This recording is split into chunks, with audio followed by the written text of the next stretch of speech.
hated him. Those 3 words defined the career of Christopher Pallies, the man the world knew as King Kong Bundy. They were repeated in every honest interview he gave in his later years. They affected every memory of his time in the ring. They shaped how he looked back on a career that should have been legendary, but instead became a symbol of bitterness and rage. Bundy didn't just dislike certain wrestlers.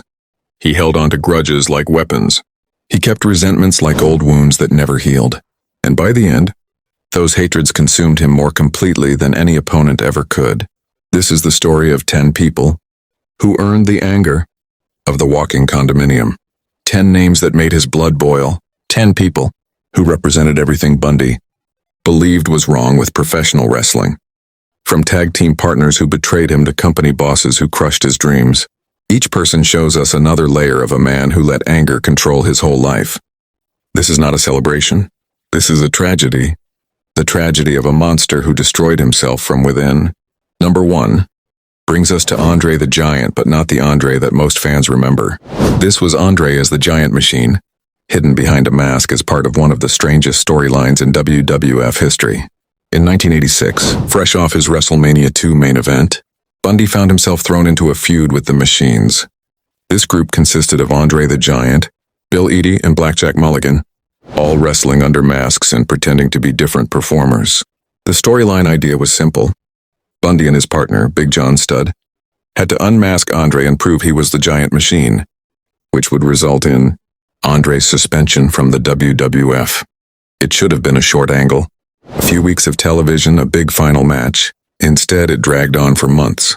Throughout the second half of 1986, Bundy and Studd chased the Machines around the circuit, repeatedly failing to unmask them, repeatedly looking ineffective and foolish. The booking was stuck. The crowds grew tired, and Bundy felt his value dropping with every repeated match and segment. The frustration was made worse by Andre's declining health. The Giant was suffering from severe back problems and acromegaly complications. His movement was limited. His active involvement in matches was minimal. This meant that Bundy and Studd were often working with the other Machines while Andre stood on the apron, visible but untouchable, the focus of the whole angle but barely participating in the actual wrestling. Bundy's resentment toward this version of Andre was not about the man himself. Andre the Giant was a legend. Everyone in the business respected him. But the Giant Machine character represented everything wrong with Bundy's position after WrestleMania. 2. He was trapped in a creative dead end. He was working angles designed to protect a weakened superstar rather than build new main event talent. Month after month, Bundy and Studd came up empty. And month after month, Bundy watched his credibility disappear. He had gone from challenging for the world championship in a steel cage to playing second fiddle in a comedy-tinged angle built around masks and fake suspension rules. The hatred Bundy felt was directed at the booking itself, at the creative stagnation, at the realization that his main event run had lasted exactly 1 match, and now he was being used as filler while the WWF figured out what to do with Andre. The Giant Machine feud was not the worst humiliation Bundy would suffer. That was still to come at WrestleMania. But it was the beginning of his understanding that the company did not see him as a long-term main event player. He was a supporting character in someone else's story, and that realization planted seeds of bitterness that would grow for the rest of his life. Every television appearance felt like another nail in the coffin of his credibility. Every failed attempt to unmask the Giant Machine reinforced the idea that Bundy was not a serious threat. He was a comedy villain now, a fool who could not complete a simple task, despite having months to do it. The anger built slowly but steadily, and by the time the feud finally ended, Bundy's view of his position in the company had fundamentally changed. He no longer believed the WWF valued him as a main event talent. He saw himself as expendable, as filler, as someone the bookers could throw into whatever angle needed bodies, regardless of whether it made sense for his character or his career path. He was being positioned as an ineffective villain who could never complete a simple goal. Number 2, Dawn. Bundy's list of hatred brings us to WrestleMania 3. The biggest wrestling event of all time. 93,000 fans filled the Pontiac Silverdome. Hulk Hogan and Andre the Giant prepared for their legendary fight. And King Kong Bundy, the man who had been in the main event of WrestleMania just 1 year earlier, found himself in a comedy match with little people. His partners that night were Little Tokyo and Lord Littlebrook. Two men half his size, two performers working in a special division, two symbols of how far Bundy had fallen in just 12 months. Bundy's hatred for Little Tokyo and Lord Littlebrook was not personal. He had no individual problem with either man, but they represented something far worse than personal betrayal. They represented creative humiliation. They symbolized the moment when the WWF booking committee decided that King Kong Bundy, the 500-pound monster who had challenged for the world championship inside a steel cage, was now best suited for comedy spots and carnival acts. The match itself was designed as light entertainment. Bundy, Little Tokyo, and Lord Littlebrook faced off against Hillbilly, Jim, and two other little people, the Haiti Kid and Little Beaver. The crowd was supposed to laugh. They were supposed to enjoy the show of giants and tiny performers working together in planned chaos. But Bundy was not laughing. Inside that ring, his anger built with every passing second. When the match began spinning out of control, when Little Beaver repeatedly annoyed him, something inside Bundy broke. He grabbed the tiny performer and slammed him to the mat with real violence. Then he dropped a massive elbow across Beaver's body, causing an immediate disqualification. The attack was real. The anger was real. And the results were immediate. Little Tokyo and Lord Littlebrook, his own partners, turned against him. They attacked Bundy alongside their opponents. They made it clear that even in the world of sports entertainment, there were lines you did not cross. Bundy had crossed them all. Years later, Bundy would look back on that night with burning resentment, not at Little Tokyo or Lord Littlebrook themselves, but at what they represented. They were accidental damage in his war against the WWF creative team. They were unaware symbols of his decline.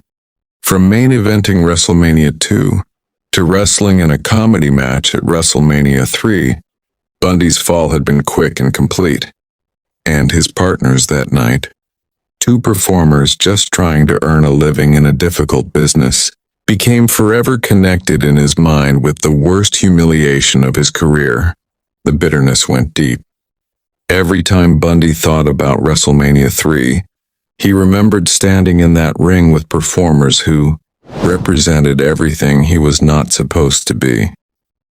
He was a monster. He was a threat. He was supposed to create fear. Instead, he was part of a sideshow attraction. Number 3 takes us deeper into that same WrestleMania 3 nightmare. Little Beaver was not just another performer in that match. He became the main point of Bundy's rage. The moment when years of frustration exploded into violence that shocked even the experienced wrestling audience. Little Beaver was a veteran of the wrestling circuit. He had worked hundreds of matches. He understood the business. But on that night in Pontiac, he became the target of real anger from a man who had reached his breaking point. The attack was not planned. The violence was not scripted to that level. When Bundy grabbed Little Beaver and drove him into the canvas, when he followed up with that crushing elbow drop, he was not playing a character. He was showing real rage at a business that had degraded him. Little Beaver represented everything Bundy hated about his current position.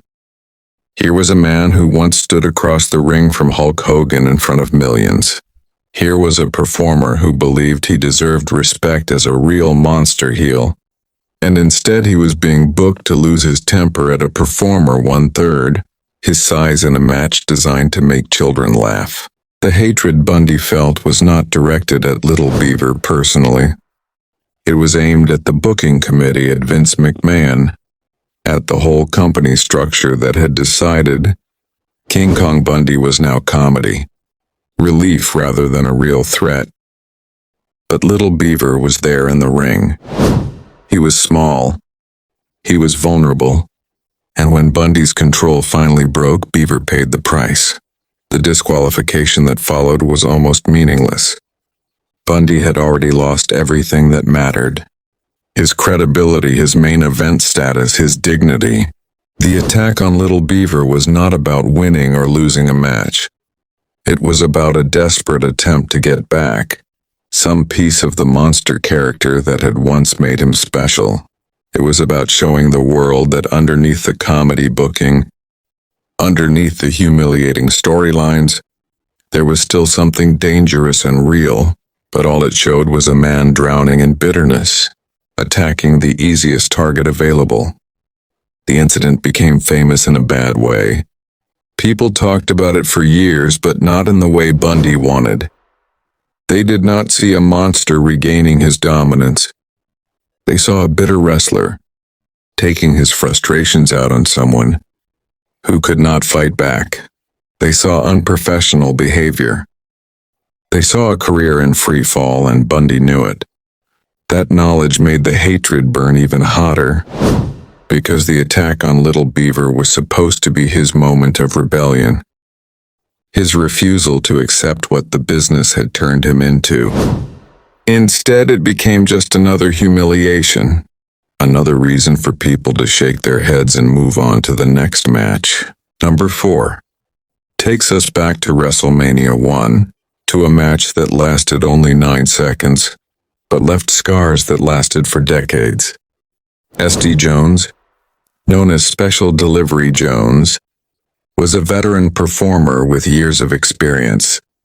On March 31, 1985 at Madison Square Garden, he stepped into the ring with King Kong Bundy for what was supposed to be the ultimate display of Bundy's monster character. The match was designed as a squash. Bundy would destroy Jones quickly and decisively, then demand a 5-count pin instead of the traditional 3. This would establish Bundy as an unstoppable force, setting him up for his eventual feud with Hulk Hogan. The match went according to plan on the surface. Bundy dominated. The referee counted to 5. The crowd reacted appropriately, but backstage Bundy was furious. He believed that S.D. Jones had not performed to the level required. According to Bundy, Jones hated doing the match. He was reluctant to sell the beating convincingly. He did not commit fully to making Bundy look devastating. For a wrestler whose entire character depended on appearing truly dangerous, this was unforgivable. Bundy claimed he lost all respect for Jones that night.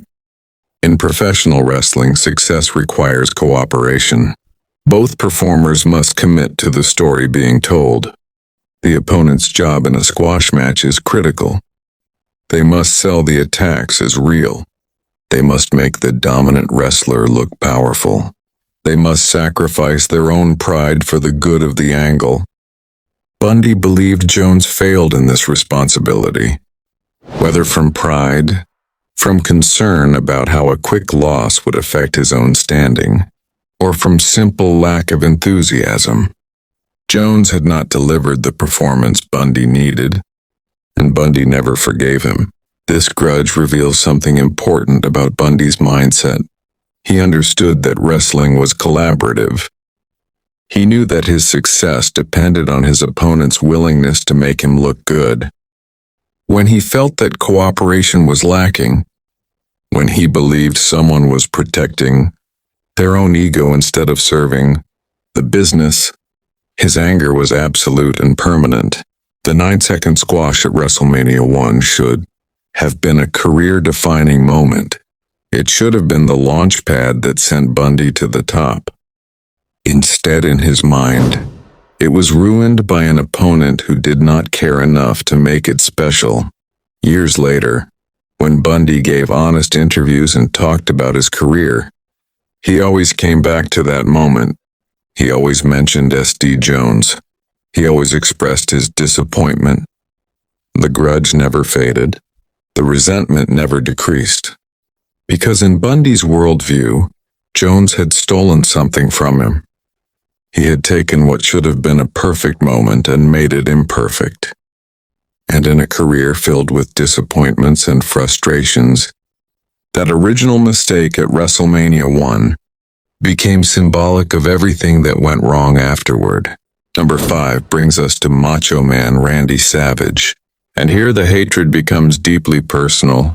Bundy's grudge against Savage dated back to their time together in Angelo, Paffo's International Championship Wrestling, a regional promotion that operated outside the traditional territory system. ICW was rough, the pay was inconsistent, the working conditions were challenging, and in that high-pressure environment, Bundy witnessed something he never forgot. According to Bundy's later interviews, Randy Savage was caught shoplifting during their time in ICW. Bundy did not just remember this incident. Decades later, long after both men had become famous in the WWF, long after Savage had become one of the most recognizable wrestlers in the world, Bundy publicly told this story. He detailed Savage's alleged theft. He used it to attack Savage's character. He used a private moment of weakness to question everything Savage had accomplished. This was not professional criticism. This was personal destruction. The decision to expose such a damaging story reveals the depth of Bundy's contempt. It suggests that something happened between them in ICW that went beyond normal professional rivalry. Perhaps Savage wronged Bundy in some way. Perhaps there was a betrayal or an insult that Bundy never forgave. Or perhaps Bundy simply held grudges with such intensity that no amount of time could reduce them.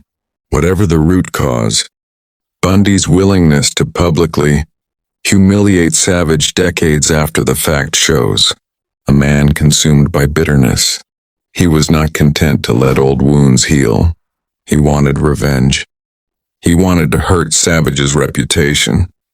He wanted everyone to know that beneath the colorful tights and the championship belts, there was a man who had once been caught stealing. The hatred here was pure and undiluted. This was not about booking decisions or creative direction. This was about personal contempt. Bundy carried anger with Randy Savage that never cooled. And when given the platform of honest interviews, when given the opportunity to settle old scores publicly, he did not hesitate.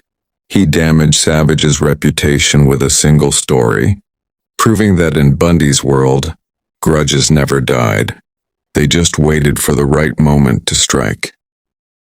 The fact that Savage could not defend himself, that the story came out in interviews where Savage had no opportunity to respond, made it even more cruel.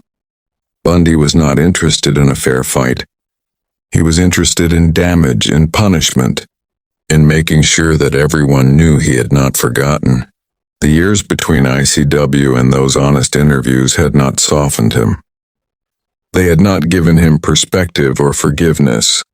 They had only given him a platform to increase his hatred and spread it to a wider audience. Number 6 marks a change in Bundy's hatred. Up to this point, his grudges had been personal or based on specific incidents. But with Shawn Michaels, the hatred became philosophical. Michaels represented everything Bundy believed was wrong with professional wrestling. He was small, he was athletic, he was charismatic.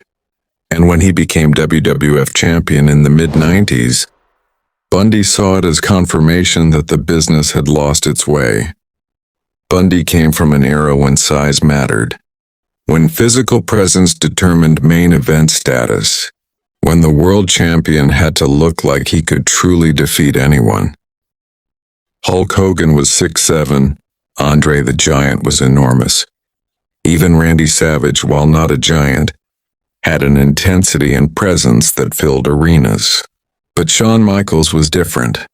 He was 6 feet tall and under 230 lbs. He relied on speed and technical skill. He was the Heartbreak Kid, a pretty boy who posed and danced. And when he won the WWF Championship, Bundy was disgusted. He believed Michaels' title reign marked the beginning of the downfall of the business. Those were his exact words. Not just a bad choice. Not just a questionable booking decision. The actual beginning of professional wrestling's decline. In Bundy's view, Michaels did not look like a grown man. He did not have the physical credibility to be world champion. His success represented the victory of corporate entertainment over real toughness. It meant that the old values Bundy had built his career on no longer mattered. The hatred here was existential. Bundy was watching his entire philosophy become outdated. He was seeing the industry reject everything he represented. Bigger, stronger, more imposing wrestlers were being passed over in favor of smaller, more athletic performers. The monster villain was dying. The super heavyweight division was becoming irrelevant. And Shawn Michaels, with his boyish good looks and his high-flying moves, embodied this transformation. Every time Michaels held that championship belt, Bundy felt it like a personal attack. It was proof that men like King Kong Bundy were no longer valued. It was confirmation that the business had moved on without him, and it fueled a resentment that burned until the end of his life. Bundy could not watch Michaels wrestle without seeing his own uselessness reflected back at him. Every successful title defense was a reminder that the industry preferred speed over size. Every main event was proof that charisma and athleticism beat raw physical intimidation, and every time Michaels smiled for the cameras, every time he posed and celebrated, Bundy saw it as mockery, as the business laughing at him and everything he represented. The anger was constant. The bitterness never faded because Shawn Michaels was not just a wrestler Bundy disliked. He was the symbol of everything that had gone wrong. He was the proof that Bundy's time had passed and would never return. Number 7. Takes that philosophical hatred and makes it stronger. Bret Hart was everything Bundy hated about the new generation, but worse. At least Shawn Michaels had charisma and star power. At least he could work a crowd. But Bret Hart, in Bundy's view, was nothing special. He was technically sound but boring. He was respected, but lacked the larger-than-life presence that defined true champions. And when Hart became WWF champion, Bundy's fury reached new heights. He called Hart a horrible world champion. He mocked his size relentlessly, referring to him as the little hitman. He attacked Hart's ego, claiming it was out of control. He even went so far as to call Hart a total piece of garbage, using language that left no doubt about the intensity of his contempt. This was personal in a way that his criticism of Michaels was not. Bundy did not just disagree with Hart's push. He hated the man himself. He saw Hart as everything wrong with wrestling distilled into a single performer. Too small, too technical, too concerned with work rate instead of presence. Hart represented the victory of the Canadian style over the American, super heavyweight tradition. He represented the idea that championships should go to the best workers rather than the most imposing figures. And Bundy rejected this completely. In his mind, Hart's success was a betrayal of everything professional wrestling was supposed to be. Wrestling was about larger-than-life characters.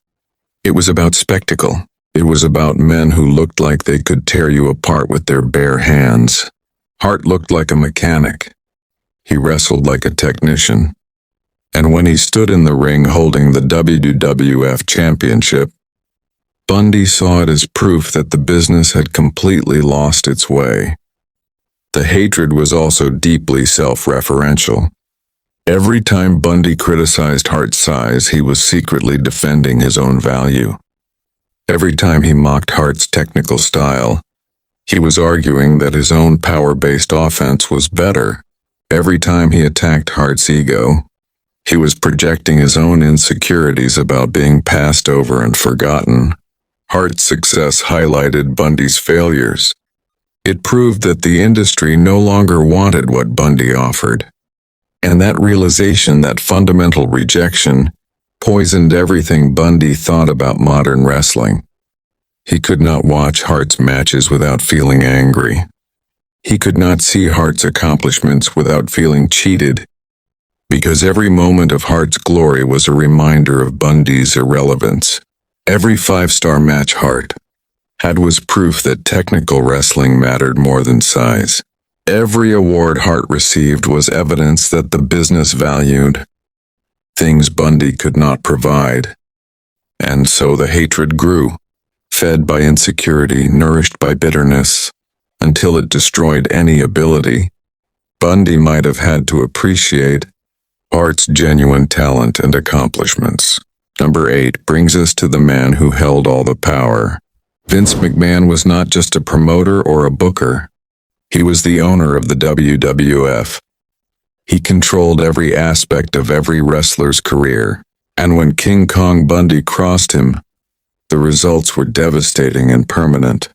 The incident that destroyed Bundy's relationship with McMahon happened in late 1987 or early 1988. Bundy filmed a commercial for a computer company called Vendex, promoting their Head Start Explorer model. Bundy believed the commercial would have limited distribution. He thought it would be a small local advertisement that would not attract attention. He was catastrophically wrong. The Head Start campaign exploded nationally. Full-page advertisements appeared in USA Today, Time, Newsweek, and Sports Illustrated. King Kong Bundy's face was everywhere, selling computers while under contract to the WWF. And he had not asked permission. He had not cleared it with the office. He had acted independently, assuming it would not matter. When Vince McMahon discovered the unauthorized commercial, his reaction was quick and brutal. The heat was immediate. Bundy was told that the commercial was the kiss of death to his career. Those were the exact words, not a setback, not a mistake that could be fixed. The kiss of death. McMahon froze Bundy out. The push stopped. The bookings dried up. Bundy took what he thought would be a short break, planning to return when the heat cooled. But McMahon never forgave him. That short break stretched into 5 years. The hatred Bundy felt toward McMahon was rooted in this betrayal. Not betrayal by McMahon, but by the system itself. Bundy believed he had done nothing wrong. He had taken an opportunity to make money. He had taken a booking that paid well. He had acted like an independent contractor, which is technically what wrestlers were. But McMahon did not see it that way. McMahon controlled his talent completely. He owned their images. He dictated what they could and could not do outside the ring. And when Bundy violated that control, when he appeared in a massive national campaign without permission, McMahon made an example of him. The punishment was designed to send a message to every other wrestler on the roster. Cross Vince McMahon and your career is over. Defy the company structure and you will be erased. Bundy never recovered. When he finally returned to wrestling, his moment had passed. The industry had moved on, and he spent the rest of his life bitter about what that commercial had cost him. The resentment went deeper than just lost income. It was about power, about control, about the realization that no matter how big you were, no matter how valuable you thought you were, Vince McMahon could destroy you with a single decision. Bundy had believed he had leverage. He had believed his size and his monster character made him irreplaceable. The computer commercial incident proved he was wrong, and that knowledge, that understanding of his own powerlessness within the system, ate away at him for decades. Every time he thought about his career, he came back to that moment. To that decision to film a commercial without permission, to the 5 years he lost because of it, and the hatred for McMahon, for the man who had the power to, and his career with a word never decreased. Number 9 brings us to the biggest star in wrestling history. Hulk Hogan was everything King Kong Bundy was not. He was charismatic. He was beloved by fans. He was the perfect company representative for Vince McMahon's national expansion. And according to Bundy, he was massively overpaid. The source of Bundy's hatred for Hogan was mainly financial. Bundy claimed that Hogan received $1 million for main eventing Wrestlemania. 1. The story goes that Hogan was initially paid $500 or so. Then he walked into Vince McMahon's office, held up the check and demanded another $500,000. And McMahon gave it to him. Whether this story is completely accurate is debatable, But Bundy believed it, and it affected everything that came after. 1 year later, Bundy headlined Wrestlemania 2. He challenged Hulk Hogan for the WWF Championship inside a steel cage. It was the biggest match of his career, the high point of his monster push, the moment when he should have been rewarded for months of hard work. And according to Bundy, his payment was nowhere near what Hogan had received the previous year. The exact figure is unknown, but the difference was enough to fuel decades of resentment. Bundy believed he was essential to the WWF's success. He believed his role as the ultimate monster villain was just as valuable as Hogan's role as the conquering hero. He believed he deserved payment that reflected his importance. Instead, he felt exploited, used, taken advantage of, by a system that concentrated all the wealth at the very top while everyone else fought for scraps. The hatred for Hogan was both personal and symbolic. Personally, Bundy saw Hogan as the beneficiary of an unfair system. Hogan was the golden boy, the chosen one, the performer who could do no wrong in Vince McMahon's eyes. He received the push, the money, and the glory, while Bundy did the hard work of making him look good. Symbolically, Hogan represented everything wrong with the WWF's company structure. He was proof that the business was not a meritocracy. Success was not about who worked the hardest or who was the most skilled. It was about who fit McMahon's vision, who could sell merchandise, who could be the face of a national brand. And Bundy, despite his size and his presence and his real heat, was never going to be that person. So he seethed. He watched Hogan make millions while he struggled to negotiate fair payments. He watched Hogan become a cultural icon while he was reduced to comedy, matches with little people, and every smile on Hogan's face, every title defense, every main event felt like a personal insult. The financial difference was not just about money.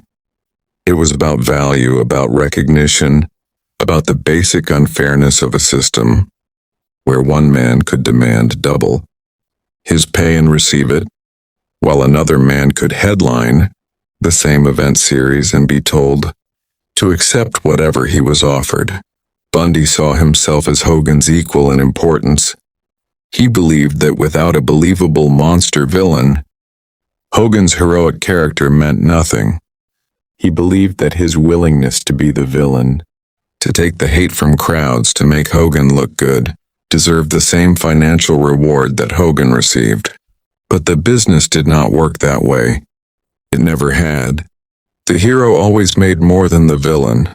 The good guy always received better treatment than the bad guy.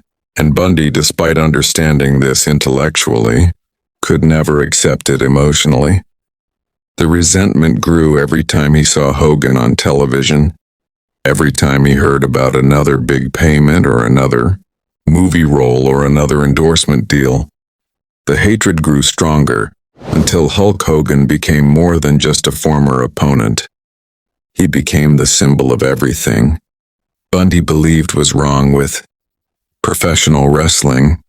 Number 10 is the most tragic entry on this entire list, because after all the grudges, after all the conflicts, after all the hatred directed at colleagues and promoters and bookers, the person King Kong Bundy hated most was himself. His longtime trainer, Larry Sharpe, the man who knew him better than almost anyone, provided the most damaging testimony about Bundy's character. Sharpe said that Bundy was such an angry person all the time. He would wake up angry. And if there was nothing to be mad about, he would be mad about that. This was not a man who became bitter due to circumstances. This was a man whose basic nature was rage. The disappointments of his career did not create his anger. They simply gave it targets. Bundy's entire life was defined by what he was against rather than what he was for. He was against Hulk Hogan's success, against Vince McMahon's control, against Bret Hart and Shawn Michaels' new style. against the comedy booking, against the financial exploitation, against everything and everyone. But underneath all that external rage was a deeper truth. He was angry at himself. Angry that he was not bigger, not more successful, not more valued. Angry that despite his size and his presence and his real toughness, the business had decided he was not worth building around. Angry that his moment came and went so quickly, replaced by smaller, flashier, more marketable performers. And most of all, angry that he could not let it go. The tragedy of King Kong Bundy is that his anger became his identity. He was known for his bitterness, for his honest interviews where he tore down everyone around him, for his inability to find peace with his career or his place in wrestling history. He headlined Wrestlemania. He main evented against the biggest star in the industry. He had opportunities that thousands of wrestlers would have killed for, but he could not appreciate any of it. Because underneath every accomplishment was the knowledge that it was not enough, that he deserved more, that he had been cheated, and that anger, that constant dissatisfaction, consumed him completely. The hatred directed at himself showed in how he treated others. When he attacked Little Beaver, he was really attacking his own humiliation. When he criticized Bret Hart and Shawn Michaels, he was really mourning his own uselessness. When he exposed Randy Savage's shoplifting, he was really trying to drag someone else down to his level of bitterness. Every grudge, every honest interview rant, every public settling of old scores was Bundy putting his self-hatred onto others. He could not fix what was broken inside himself, so he tried to break everything around him. He could not find success or peace, so he denied it to others through his words. He could not be the champion he believed he deserved to be, so he tore down the champions who actually achieved that status. Larry Sharp's observation reveals the core truth. Bundy's anger was not situational, it was constitutional. He was built to be angry. And professional wrestling, with its politics and its exploitation and its broken promises, gave him a lifetime supply of reasons to justify that anger.